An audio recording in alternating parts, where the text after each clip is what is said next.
और this is the all India service. Andhra Pradesh, Assam, Bihar, Chhattisgarh, Delhi, Gujarat, Haryana, Himachal Pradesh, Jammu Kashmir, Jharkhand, Karnataka, Kerala, Madhya Pradesh, Maharashtra, north east, Orissa.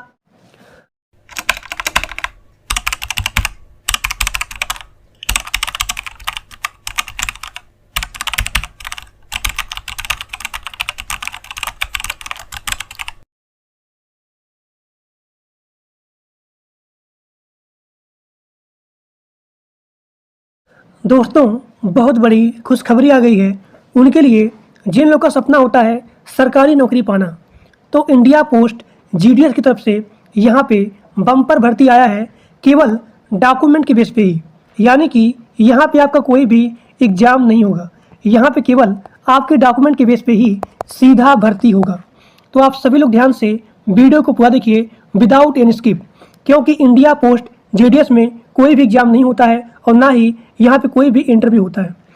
तो India post GDS को apply करने के लिए आपका मिनिमम एज 18 साल होना चाहिए और यहाँ पे एज में भी छूट है, यानी कि SC ST के लिए 5 साल का छूट है और ओबीसी के लिए 3 साल का छूट है।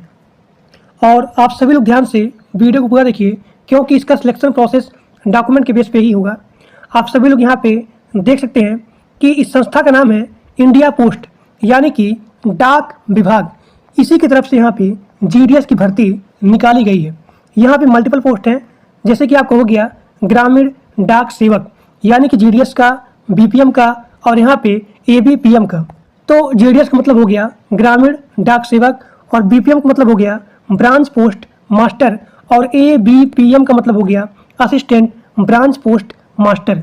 यहाँ पे 32,500 पोस्ट की हायरिंग हो गई है और इसका अप्लाई मोड ऑनलाइन होगा, यानी कि सभी लोग इसके फॉर्म को ऑनलाइन आवेदन कर सकते हैं। And this is the all India service, चाहे आप मेल हो या फिर फीमेल हो, सभी लोग इसके फॉर्म को अप्लाई कर सकते हैं।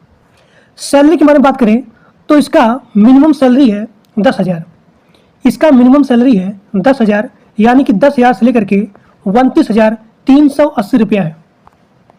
मिनिमम एज 18 साल है और यहाँ पे मैक्सिमम एज है 40 साल और यहाँ पे एज में भी छूट दिया गया है, यानी कि SC और यहाँ पे ST इनके लिए 5 साल का छूट है और ओबीसी के लिए 3 साल का छूट है।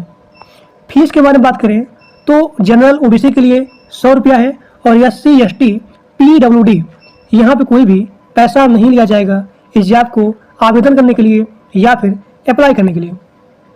पेमेंट मोड आपका है ऑनलाइन, यानी कि आप क्रेडिट कार्ड से, डेबिट कार्ड से, नेट बैंकिंग से या फिर किसी भी पेमेंट टूल की सहायता से आप इसके फीस को पेमेंट कर सकते हो। सिलेक्शन प्रोसेस के बारे में बात करें तो आपके यहाँ पे कोई भी एग्जाम नहीं होगा, यानी कि no exam and no interview. आपके मेरिट के बेस पे ही आपका यहाँ पे सिलेक्शन होगा। मिनिमम क्वालिफिकेशन 10 पास होना चाहिए किसी भी संस्था या फिर इंस्टीट्यूट के द्वारा, मिनिमम 10th पास आउट, और यहाँ पे केवल मेरिट के बिहाफ पे ही आपका सिलेक्शन प्रोसेस होगा। अब यहाँ देखिए, यहाँ पे बहुत सारे कैंडिडेट इस जॉब को अप्लाई करते हैं, लेकिन सिलेक्शन उन्हीं का होता है जिनका डॉक्यूमेंट वेरिफिकेशन सबसे अच्छे तरीके से होता है। यानी कि जीडीएस का जो भी सिलेक्शन होता है वो होता है डॉक्यूमेंट के बेस पे ही। तो आप सभी लोग ध्यान से जैसे बताऊंगा या फिर जो भी डॉक्यूमेंट बताऊंगा आप सभी लोग के पास वो डॉक्यूमेंट अवेलेबल होना ही चाहिए, तभी आपका यहाँ पे सिलेक्शन होगा।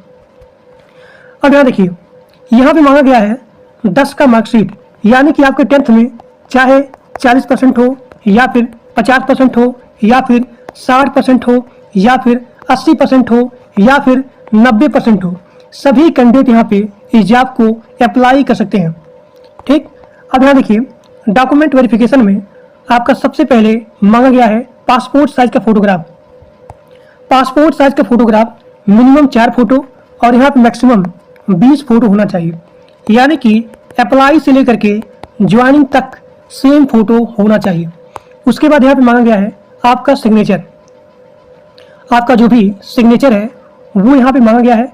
अब यहाँ पे ध्यान देना आपको कि आपका आधार कार्ड आपके मोबाइल नंबर से लिंक या फिर वेरीफाइड होना चाहिए। अगला आपका यहाँ पे है मोबाइल नंबर, उसके बाद ईमेल आईडी, मोबाइल नंबर और यहाँ पे ईमेल आईडी सभी लोग ध्यान से फॉर्म को भरते टाइम लिखेंगे। अब यहाँ पे आपका अगला है एजुकेशन सर्टिफिकेट, यानी कि आप यहाँ पे अपना 10 का मार्कशीट लगाएंगे। अब यहाँ पे आपका अगला है जाति प्रमाण पत्र, यानी कि कास्ट सर्टिफिकेट।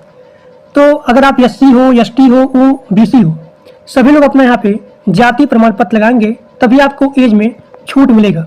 यानी कि अगर आप SC हो, ST हो, तो उनको यहाँ पे 5 साल का छूट है और OBC के लिए 3 साल का छूट है। अब यहाँ देखिए PWBD के लिए आपको यहाँ पे लगाना है डिसेबिलिटी सर्टिफिकेट, और यहाँ पे EWS के लिए आपको यहाँ पे लगाना है इनकम सर्टिफिकेट, और यहाँ पे ट्रांसजेंडर के लिए सेल्फ सर्टिफिकेट लगाना है।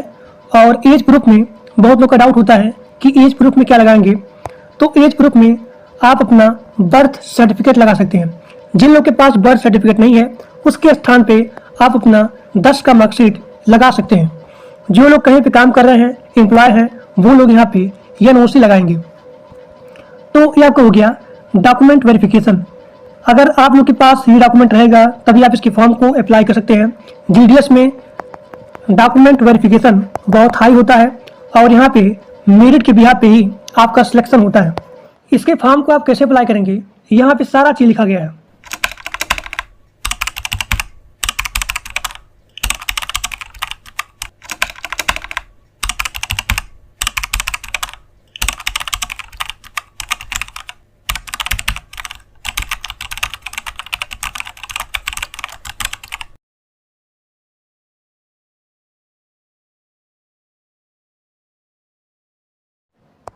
अब यहाँ देखिए GDS का जो भी ऑफिशियल नोटिफिकेशन है इसी वीडियो के डिस्क्रिप्शन बॉक्स में पिन किया गया है। आप सभी लोग जा करके लिंक पे क्लिक करके देख सकते हैं। प्रत्येक राज्य में इसका वैकेंसी लाया गया है, यानी कि सिद्धि ऑल इंडिया सर्विस, चाहे आप मेल हो या फिर फीमेल हो, सभी लोग इसके फॉर्म को अप्लाई कर सकते हैं। देखिए यहाँ पे आप सभी लोग देख सकते हैं, यहाँ पे सबसे पहले आपका होगा रजिस्ट्रेशन। सबसे पहला स्टेप आपका होगा रजिस्ट्रेशन, उसके बाद अप्लाई और उसके बाद फीस पेमेंट। और this is the all India service Andhra Pradesh, Assam, Bihar, Chhattisgarh, Delhi, Gujarat, Haryana, Himachal Pradesh, Jammu Kashmir, Jharkhand, Karnataka, Kerala, Madhya Pradesh, Maharashtra, north east, Orissa, Punjab, Rajasthan, Tamil Nadu, Telangana, Uttar Pradesh, Uttarakhand, west Bengal, इन सभी जगह जो है GDS की वैकेंसी आएगी। इसका वैकेंसी जो है अगस्त में आ जाएगा। आप सभी लोग मेरे ग्रुप में, व्हाट्सएप ग्रुप में और टेलीग्राम ग्रुप में ज्वाइन रहिएगा। जैसे इसका नोटिफिकेशन आएगा मैं आपको अपने ग्रुप में नोटिफाई कर दूंगा। इसके फॉर्म को आप कैसे अप्लाई करेंगे, सारा चीज़, सारा प्रोसेस मैं अपने इसी चैनल पे इसका एक अलग से वीडियो बना दूंगा कि आप GDS के फॉर्म को कैसे फिलअप करेंगे। तो आज के लिए बस इतना ही। Thank you.